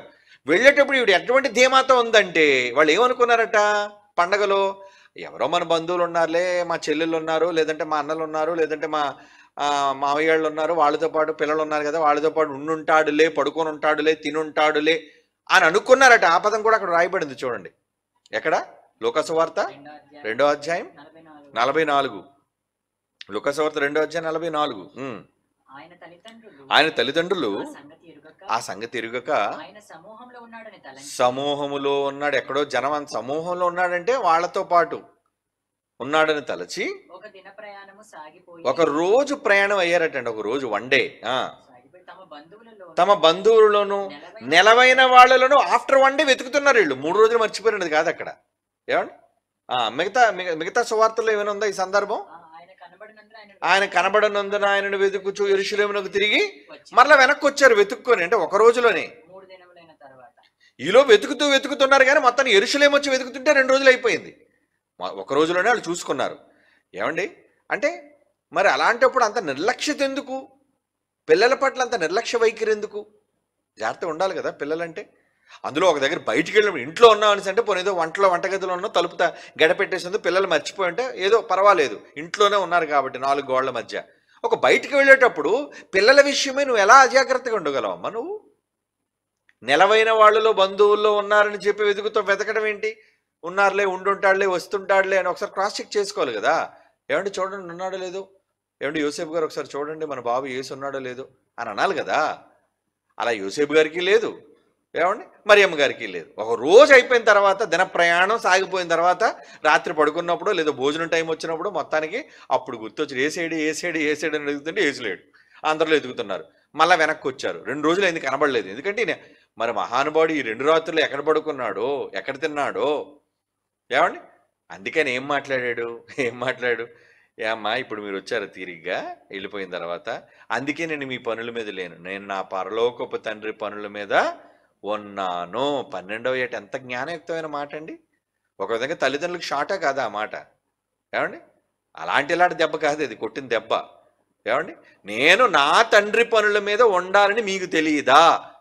ఇటు తల్లిదండ్రులకు తెలియదని అడుగుతున్నాడు ఏంటి? ఇది వయసు వచ్చిన అబ్బాయి చెప్పాల్సిన మాటేనండి, చిన్నపిల్లాడు చెప్పాల్సిన మాటేనా? చెప్పాల్సిన మాట వచ్చేటప్పుడు అది నిజమైతే చిన్నోడైనా పెద్దోడికి చెప్పక తప్పదు, చెప్పాలి. పెద్దోళ్ళకి మనం ఇది చెప్పడానికి లేదండి. పెద్దోళ్ళందరిలో ఎలాంటి అహంకారం ఉంటుందంటే అండి, నేను పెద్దోడిని, ఎవడో నాకు చెప్పడానికి లేదు, ఇది తప్పు. ఈ విధానం మార్చుకోవాలి మనం కూడా. ఎందుకంటే మనం పెద్దోళ్ళు అవుతున్నాం కదా, మన తర్వాత మన కింద చిన్నోళ్ళు ఉంటారు. ఉండేటప్పుడు ఎలాంటి భావన కలిగి ఉండాలి తెలుసండి. మనం ఎప్పుడు కూడా చిన్నోడుగా నువ్వు నాకు చెప్పడం ఏంటి అనకూడదు. ఎందుకంటే కొన్ని సందర్భాల్లో నీకు తెలియనిది, నీ మనస్సుకు రానిది చిన్నోడైనా జ్ఞానయుక్తంగా వాడు చెప్పొచ్చు, వాడికి భావన రావచ్చు, వాడికి ఆలోచన కలగవచ్చు. వినటంలో తప్పే ఉంది. నువ్వు విని నీకున్న వయసును బట్టో అనుభవాన్ని బట్టో ఆలోచన చేసి నిర్ణయం తీసుకో, మంచిదైతే. అలా మనం ఆలోచించాలి. కానీ చిన్నవాడు నువ్వు మాట్లాడడానికి వీళ్ళు కూర్చో పక్కన కూర్చో, నువ్వెవడు సమాధానాలు చెప్పడానికి, నువ్వేమి చెప్పడానికి పని చేయు అని ప్రతి వాడిని తీసి పట్టేయటం అనేది చాలా తప్పు. కాబట్టి మంచి అనేసరికి అది ఎప్పుడు కూడా పైన ఉండాలి, చెడు అనగానే అది క్రిందే ఉండాలి. అది ఎవరు చెప్పినా కానివ్వండి, అది తల్లిదండ్రులు చెప్పినా, రక్త సంబంధికులు చెప్పినా, బైబిల్కి భిన్నమైనది, దేవుడికి విరోధమైనది, సత్యానికి సంపూర్ణంగా వక్రమైనది ఏదైనా ఉంటే దాన్ని పిల్లలుగా మీరు స్వీకరించాల్సిన పని లేదు. వృద్ధాప్యంలోకి తల్లి వెళ్ళిపోయినా సరే, ఒరే ఏంట్రా ఎప్పుడు దేవుడు అనుకుని తిరుగుతావు, ఇంట్లో భార్య ఉంది దానికి బంగారం కొనాలని, ఇంట్లో బాధ్యతలున్నాయి, ఇల్లు కట్టాలని, నీకేం లేదేంట్రా అని రోజు సొదపెట్టే తల్లిదండ్రులు లేరనుకుంటున్నారా? క్రైస్తవులే ఉన్నారు. అప్పుడు ఏం చెప్పాలి చెప్పండి? తల్లిగారు మీకు వందనం, మీరు చెప్పినట్లుగానే ఇంటిలో ఉన్న విషయాల గురించి నేను పట్టించుకోవాలి, కాబట్టి నేను మీ మాట ప్రకారంగా మిమ్మల్ని సన్మానించి శాలువ కప్పి మీ మాట విని మీ కాళ్ళు కడిగి వెంటనే నేను ఇంటి పనిలో ఉంటాను, దేవుడి పని మానేసి అని అంటారా? ఏం చెప్పాలి? అమ్మా ఊరుకో, ఏం మాట్లాడుతున్నా పిచ్చిదానిలా, నువ్వు మాట్లాడుతున్న దేవునికి విరుద్ధం అన్నమాట నీకు తెలుసా అని చెప్పాలి. యేసుప్రభు చెప్పాడా? ఏం చెప్పాడు? హెచ్చరికే అది. నేను నా తండ్రి పనుల మీద ఉండాలని మీకు తెలియదా అంటే మీరు తెలుసుకోవాలి. ఏంటి 12వ ఏట నుంచి నాకు పనులున్నాయని? ఏమండి ఈయన అంటే యేసుప్రభు బాల్య దశ అంతా కూడా బైబిల్లో రాయబడలేదు, కానీ నిజానికి ఎక్కడో బయట ఊరు వెళ్ళినప్పుడు ఈయన దేవుని పని మీద ఎంత ఆసక్తితో ఉన్నాడంటే, ఉన్న ఊర్లో నజరేతుకి వెళ్ళిన తర్వాత ఈయన ఇంకెంత దేవుని పని మీద ఆసక్తి కలిగి ఉంటాడు చెప్పండి. ఆలోచించండి, ఆయన మెంటాలిటీ ఆలోచించండి. అక్కడ తల్లిదండ్రులు అడ్డుపడినా తల్లిదండ్రులు ఖండించాడు ఆయన. ఖండన ఏంటా ఖండన? తప్పు మీరు చేస్తుంది, నేను పనుల మీద ఉన్నాను. నేను ఆట వస్తువుల కోసం తిరుగుతాను అనుకుంటున్నారా? లేదంటే ఆడవాళ్ళ తొక్కుడు బిళ్ళ ఆడతానా, లేదా బిల్లాకర్ర ఆడతానా మగపిల్లలు అనుకుంటున్నారు మీరు నన్ను? నేను అలాంటి కాను. ఎందుకంటే నేను నేర్చుకున్నాను చిన్నప్పటి నుంచి, దేవుని యొక్క భయభక్తులు పెరిగాను నేను. నిజంగా భయభక్తులు పెరిగిన ఏ పిల్లలైనా అలాగే మాట్లాడతారండి. అంటే మనం పెంచాలి సుమా. మీరు గాలికి వదిలేసి, ఏమండి ఈరోజు బడులకి వెళ్తున్నారండి, అవి చాలండి బాబు. బడులకి వెళ్తేనండి ప్రపంచ జ్ఞానం నేర్చేసుకుంటారండి. ఒకప్పుడు కాలేజీలకు వెళ్తేనే మహాజ్ఞానం వచ్చేది, అంటే ప్రపంచం తెలిసేది. ఏమండి ఇప్పుడు చూడండి, హాఫ్ నెక్కర్లు ఎవడ ఏడండి. ఈరోజు బళ్ళుకి వెళ్తున్న వాళ్ళు, మీరు నమ్మరండి, 10వ తరగతికి వెళ్ళినంత వరకు ఫుల్ ప్యాంట్ నాకు తెలియదండి. 10th మెట్రికులేషన్ అనేవారు, అక్కడికి వెళ్ళినంత వరకు ఫుల్ ప్యాంట్ నేను వేసుకోవడం నాకు తెలియదు. కాలేజ్ వచ్చిన తర్వాత అప్పుడు మా నాన్నగారు మాకు ఫుల్ ప్యాంట్ కుట్టించారు. ఇప్పుడు ఆడెంత ఉన్నాడో లేదో నాకు ఫుల్ ప్యాంట్ కావాలంటాడు. ఏంటి నీకేంటి సిగ్గు?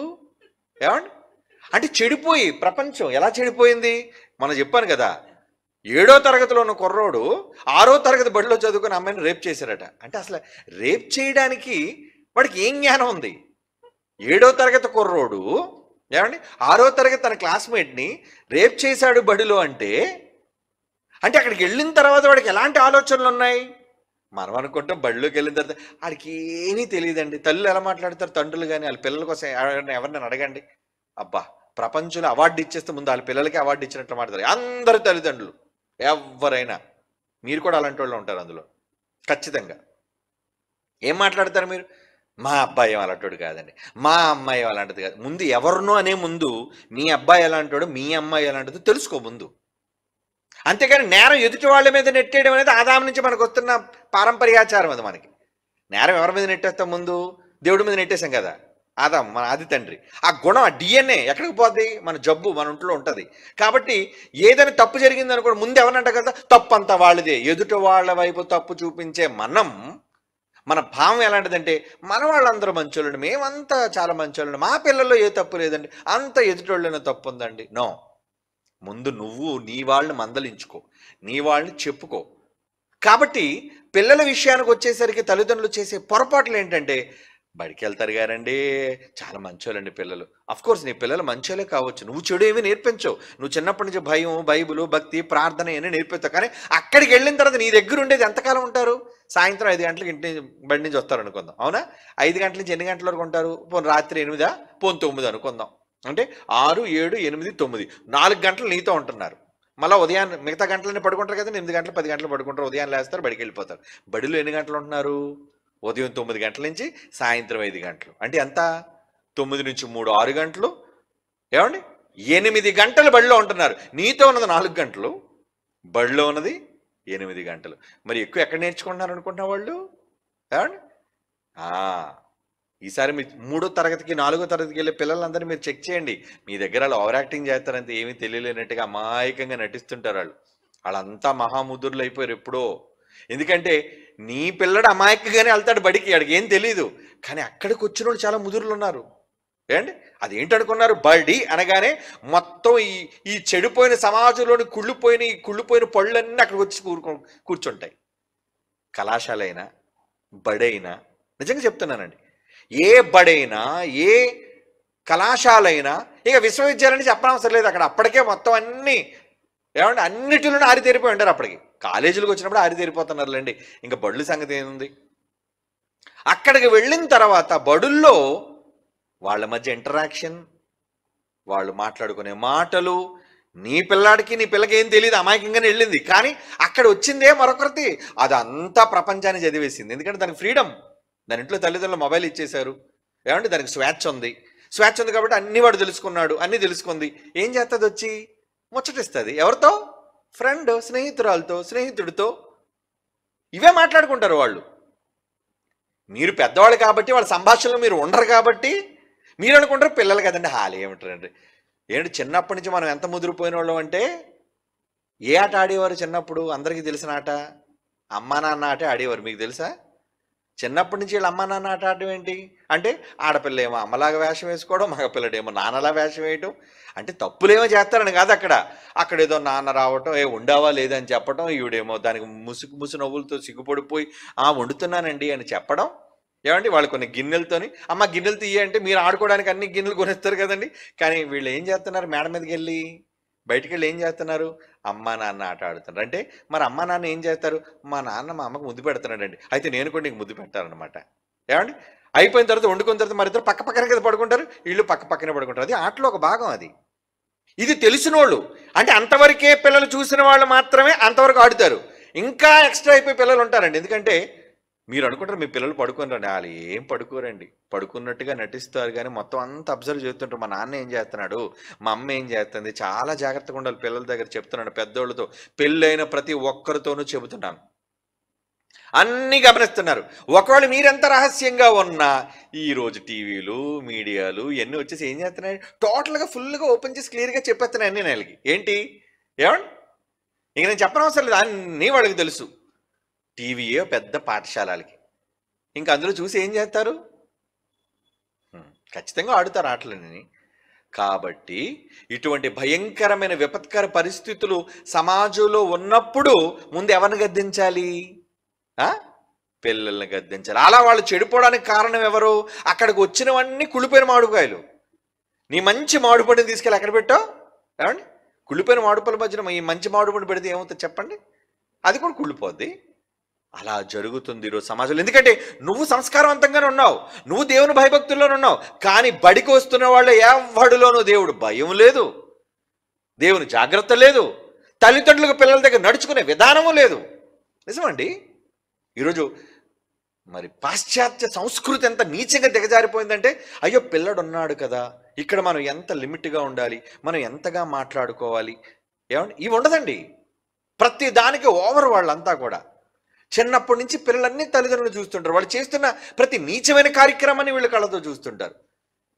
ఏమండి అప్పుడు వాళ్ళు తప్పు చేయడానికి అవకాశం లేకపోవచ్చు, కానీ అది చిన్ననాటి నుంచి వాళ్ళ మెదడులో పడి వాళ్ళ ఎదుగుదలలో ఖచ్చితంగా అది ప్రారంభంలోనే దోహదం చేస్తారు. లేదంటే 7వ తరగతికి రేప్ చేయాలని ఎందుకు అనిపిస్తుందండి వాడికి? ఆలోచించండి దేవుని పిల్లలారా. అలాంటప్పుడు గద్దింపు, భయం, సంస్కరించటం, వాళ్ళ దేవుని యొక్క భయభక్తుల్లో ఉంచటం, ఇటువంటివన్నీ చెయ్యాలి. అది ఎవరి బాధ్యత? తల్లిదండ్రుల బాధ్యత. కొంతమంది తల్లిదండ్రులే పట్టించుకోరండి ఇలాంటివన్నీ. అసలు పిల్లల కోసం వాళ్ళకి ధ్యాస ఉండదండి. కొంతమంది తల్లిదండ్రులు ఎంత పిచ్చోళ్ళు అంటే, వాళ్ళకి ఎప్పుడు డబ్బు, వాళ్ళకి ఎప్పుడు సంపాదన, వాళ్ళకి ఎప్పుడు వ్యాపారాలు, దానికోసం పిల్లలు కూడా పట్టించుకోరండి. వాళ్ళు వదిలేస్తారు పిల్లల్ని. నాకు తెలుసు చాలామంది పిల్లలు, నేను అలా చూశానండి. నిజం. తల్లి తండ్రి వచ్చి వాళ్ళు బడి నుంచి వస్తారు కదండి, వాళ్ళు ఏమన్నా తెలుసా, అరే నాన్న పిల్లలు మీరు ఆడుకుంటారా అని చెప్పి పిల్లలందరూ బయటికి పంపించేవారండి. వాళ్ళకి 5గురు 6గురు పిల్లలు, అందులో ఒక ఆడపిల్ల, మిగతా వాళ్ళు మగపిల్లలు ఉండేవాళ్ళు. ఏమండి అలా బయటికి పంపేయడం ఏంటి? ఆడు వెళ్ళిపోతే ఆ వీధుల్లో ఎవరితో ఆడుతున్నాడు, ఎవరితో మాట్లాడుతున్నాడు? మీరు నమ్మరండి, చిన్న వయసులోనే వాళ్ళకి అన్ని వ్యసనాలు వచ్చేసేయండి. మందు తాగుతున్నారు, సిగరెట్లు కాలుస్తున్నారు. ఎందుకు వచ్చేసింది అదంతా? ఎందుకు జరుగుతున్నాయో తెలిసి ఇవన్నీ తల్లిదండ్రులు సరైన విధానంలో పట్టించుకోపోబట్టి. మరి అలాంటప్పుడు తల్లిదండ్రులు గద్దించాలా వద్దా? గద్దించాలి కదా. అది పిల్లలే గద్దిస్తే ఎందుకు తప్పవుద్ది? పిల్లలే భయభక్తులతో ఉండి భక్తిని నేర్చుకొని, చూడు నాన్న ఇలా నువ్వు చేయటం కరెక్ట్ కాదు, చూడమ్మా నువ్వు ఇలా చేయటం, ఇలా మాట్లాడడం కరెక్ట్ కాదు, ఇలా ప్రవర్తించడం కరెక్ట్ కాదని చిన్నవాళ్ళైనా పెద్దవాళ్ళని గద్దించవచ్చు. ఇది బైబిల్ ఇచ్చిన అధికారం, మర్చిపోకండి. ఎందుకంటే పేతురు తప్పు చేశాడు, వయసులో పెద్దోడు, అనుభవజ్ఞుడు, ఏమంటే అన్నిటిలోనూ పెద్దవాడే. కానీ పౌలు ఏం చేశారు? గద్దించాడా లేదా? నేను చిన్నవాడినే, నేను కొత్తగా వచ్చిన వాడిని, కానీ నువ్వు చేస్తున్న విధానం సరైనది కాదు పేతురు గారు, మీరు సరి చేసుకోవాలి. అందరి ఎదుట చెప్పాడట ఈ మాట. అంటే ఇక్కడ మనం ఆలోచించాల్సింది ఏంటంటే, సన్మానం అంటే దేని సన్మానించాలి, ఎందుకు సన్మానించాలి? వాళ్ళు నేను భయభక్తులు పెంచుతున్నప్పుడు వాళ్ళని సన్మానించు, వాళ్ళు దేవుని భయాన్ని నీకు నేర్పిస్తున్నప్పుడు సన్మానించు. రే మీరు ఆడుకుంటారా, మీకు నచ్చినట్లు ఉండండిరా అని ఫ్రీడమ్ ఇచ్చిస్తే వాళ్ళకి సన్మానం ఏంటి? ఏమండి ఈరోజు అలా స్వేచ్ఛ స్వతంత్రం ఇవ్వబట్టే సమాజం యువతరం అంతా చెడిపోయిందండి. యువతరం అంతా ఈరోజు యూత్ కండి చాలా ఫ్రీడమ్ వచ్చేసిందండి, స్వేచ్ఛ. ఏమనంటే బైకులు కొనేస్తున్నారు, కుర్రోళ్ళకి మొబైల్స్ కొనేస్తున్నారు. ఇక ప్రతి వాడికి ఇన్స్టాగ్రామ్ అండి.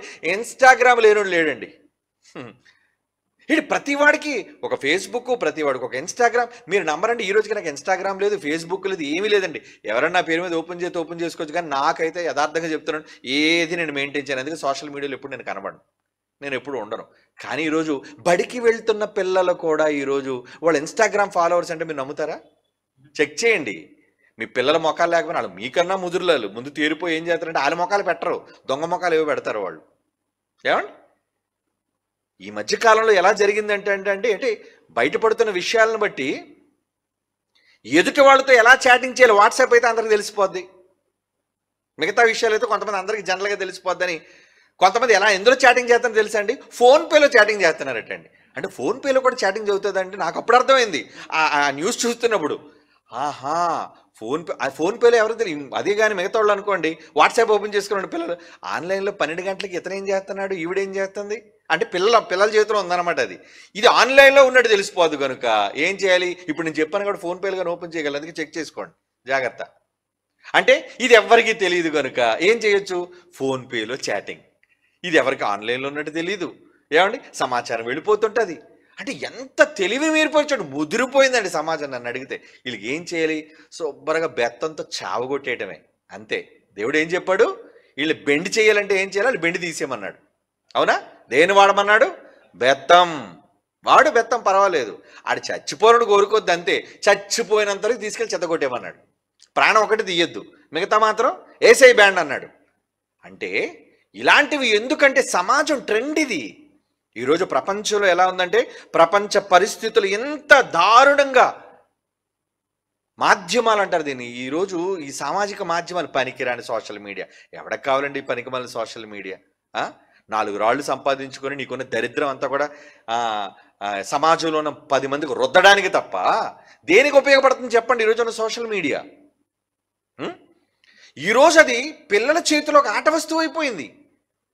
ఏమండి, మాకు అసలు ఫోన్లు అంటే ఏంటో తెలియదండి, కళాశాల వచ్చినంత వరకు ఫోన్లు తెలియదండి. ఇప్పుడు ఏంటండి బడులకు కూడా, ఏమండి కాలేజీలకు కూడా. సరే, సంస్కారవంతుకు దేవుని భయము భక్తుని పిల్లలు వేరండి. ఏమండి, అందరి పిల్లలు అలాంటి వాళ్ళు అనుకోండి. నన్ను మెజారిటీ 199% మంది దేవుని భయం భక్తి లేని పిల్లలందరూ చెడిపోతే దేవుని భయము భక్తున్న పిల్లలు కూడా ఉన్నారు సుమా, ఉన్నారు. వాళ్ళు ఒకళ్ళు ఇన్స్టాగ్రామ్ పెట్టుకున్నా ఏం పెట్టుకున్నా మంచిని కేవలం వాక్యాలే షేర్ చేస్తుంటారు, వాక్యపు మాటలే చెప్తుంటారు. మంచిది చెప్పండి, కానీ దానివల్ల ఏంటి ప్రయోజనం? ఎవరు మారిపోతారు? ఈరోజు ఒక బడికి వెళ్తున్న పిల్లాడికి కూడా ఫాలోవర్స్ ఉన్నారంటే, ఇన్స్టాగ్రామ్ అకౌంట్లు వాళ్ళకు ఉన్నాయంటే ఆలోచించండి ఎంతగా అది వాళ్ళ నరనరాల్లో జీర్ణించుకుపోయిందో. అని నీకు ఎంతమందిరా ఫాలోవర్స్? అందులో అమ్మాయిలు ఎంతమందిరా, అబ్బాయిలు ఎంతమందిరా? ఇదేనండి వాళ్ళు మాట్లాడుకునేది బడుల్లో. ఏమై మన క్లాస్మేట్ ఫ్రెండ్గా వచ్చిందా, నీకు చేరిందా, ఫాలో అవుతుందా నేను? వీళ్ళు ఇదే మాట్లాడుతున్నారు. ఇంటర్వెల్లో ఏం మాట్లాడుతున్నారు అనుకుంటారు? లెక్కల కోసం మాట్లాడతారా? ఇటు చరిత్ర హిస్టరీ కోసం మాట్లాడతారు, జువాలజీ కోసం మాట్లాడతారు అనుకున్నారు. మీరు అమాయకులు, గొర్రెలు కాబట్టి బకరాలు మీరంతా. ఏమండి, మిమ్మల్ని బకరాలు చేస్తున్నారు వాళ్ళంతా. ఇలాంటి భయంకరమైన పరిస్థితుల్లో సమాజం ఉన్నప్పుడు మీ పిల్లలు ఆణిముత్యాల్లో ఉంటారు. ఎప్పుడు మీరు వారి ఎదుట భయముతోనూ భక్తితోనూ దేవుని యందు భయభక్తుల్లో వాళ్ళని పెంచితే, నియంత్రిస్తే వాళ్ళు బాగుంటారు. కారణం వాళ్ళు బాగుండాలి. మనం వాళ్ళు కోరుకునే వాళ్ళు మంచే కదండి. ఎందుకంటే చెడు ప్రభావం వాళ్ళ మీద విపరీతంగా ఉంటున్నప్పుడు, చెడు ప్రభావం భయంకరంగా వాళ్ళ మీద ఉంటున్నప్పుడు మరి ఈ చెడు ప్రభావం నుంచి ఎలా తప్పించాలి వీళ్ళని? అలా తప్పించగలిగేది, వాళ్ళని కాపాడి భద్రపరిచేది ఒకే ఒక్క సాధనది వాక్యం అండి. ఎందుకంటే మీరు ఎంతసేపు వాళ్ళని భయపడతారు? మీరు భయపడడానికి 24 గంటలు వాళ్ళ పక్కన మీరు ఉంటారా ఏంటి? ఉండరుగా. మరి వాళ్ళు ఎప్పుడూ భయపెట్టేది ఎవరు? దేవుడు. అలాగే వాళ్ళ మనస్సులో వాక్యం, వాళ్ళ మనస్సును వాక్యంలో నింపితే ఎవ్వరు ప్రేమల్లో పడరు, ఎవ్వరు ద్రోహాలకు గురవరు. ఎందుకంటే చాలామంది మోసపూరితమైన ఆలోచనలతో వాళ్ళు మోసగించాలనుకున్నా వాక్యం వాళ్ళ మనసులో ఉంటుంది కాబట్టి వాళ్ళు మోసపోరు. ఆ వాక్యమే వాళ్ళు కాపాడుతుంటుంది, ఆ వాక్యమే వాళ్ళు డిఫెండ్ చేస్తుంటుంది. మనం సిగరెట్ కాలుద్దామంటే తప్పురా, ఏంటో సిగరెట్ ఏంటి? మీకు తెలుసా? బడిలో ఉన్న పిల్లలు సిగరెట్లు కాలుతారు, మీకు తెలుసా? మీకు తెలియదులేండి, ఎందుకంటే మీరు ఎప్పుడు చూడరు. మా పిల్లలు ఎప్పుడు అలాంటి కారు అనుకునే ధీమాతో ఉంటారు. సరే, మీ పిల్లలు అలాంటి కాకపోవచ్చు, కానీ మీ పిల్లలు చదువుతున్న బడిలో పిల్లలు మాత్రం ఖచ్చితంగా అలాంటి వాళ్ళే. అందులో హైటెక్ స్కూల్స్ అంటారా, ఇంకా అడ్వాన్స్డ్గా ఉంటారు వాళ్ళు. ఏదో దుంపలు పడైతే ఏదో పర్లేదండి, వాళ్ళు ఎంతసేపు వెళ్ళి చిన్ని వాటిలతోనే ఉంటారు. కానీ హై టెక్నాలజీ ఉన్న పెద్ద పెద్ద స్కూల్స్ అనుకోండి, కాలేజెస్ అనుకోండి, ఇంకంతే, ఇక చెప్పనవసరం లేదు. కాబట్టి ముందు ఏమి నేర్పించాలి? తల్లిదండ్రులుగా మిమ్మల్ని వారు సన్మానించాలి అంటే, పెద్ద అయిన తర్వాత వాడు మిమ్మల్ని గౌరవించాలి అంటే ముందు వాడికి దేవుని జ్ఞానాన్ని నింపాలి. అలా నింపినప్పుడు పిల్లలు ఎదిగినప్పుడు తల్లిదండ్రులు త్రోవ తప్పారనుకోండి, అప్పుడు ఏం చేయాలి? పిల్లలు ఏం చేస్తారు? సరి చేయాలి తల్లిదండ్రులు. అమ్మ ఏంటి నువ్వు ఇలా చేస్తున్నావు? అసలు నీ మాటలేంటి అలా వస్తున్నాయి? నువ్వు నాన్నగారిని పిలిచే విధానం ఏంటి అలా? ఈ మధ్య చాలా చూడండి ఫ్యాషన్గా ఏమంటే ఏమని పిలిస్తే పేరు పెట్టి పిలుస్తారు. బైబిల్లో నిజంగా తన భర్తను ఎలా పిలవమని చెప్పిందండి బైబిల్? యజమాని అంటే ఆయన నీకు ఒక అధికారి, శిరస్సు. నువ్వు లోబడి గౌరవంగా పిలు. నాన్నగారు ఒకప్పుడు పిలిచేవారండి, నాన్నగారు, అమ్మగారు. ఏమండి, పోనీ అమ్మ అనేది సంస్కారం. అమ్మ నువ్వు గారు పెట్టకపోయినా అమ్మ, నాన్నగారు, నాన్న అని పిలిస్తే పేర్లు పెట్టి పిలవడం ఇది ఒక ఫ్యాషన్ అయిపోయింది.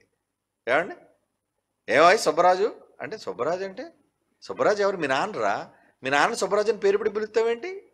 మా వాడు చిన్నప్పటి నుంచి అంతేనండి, వాడు నేను ఫ్రెండ్స్ అండి. నీ మొహం, ఫ్రెండ్ అయితే పేరు పెట్టి పిలిపించుకుంటావా? గౌరవం నేర్పించారా నీ పిల్లలకి? అది గొప్ప అనుకుంటున్నావా?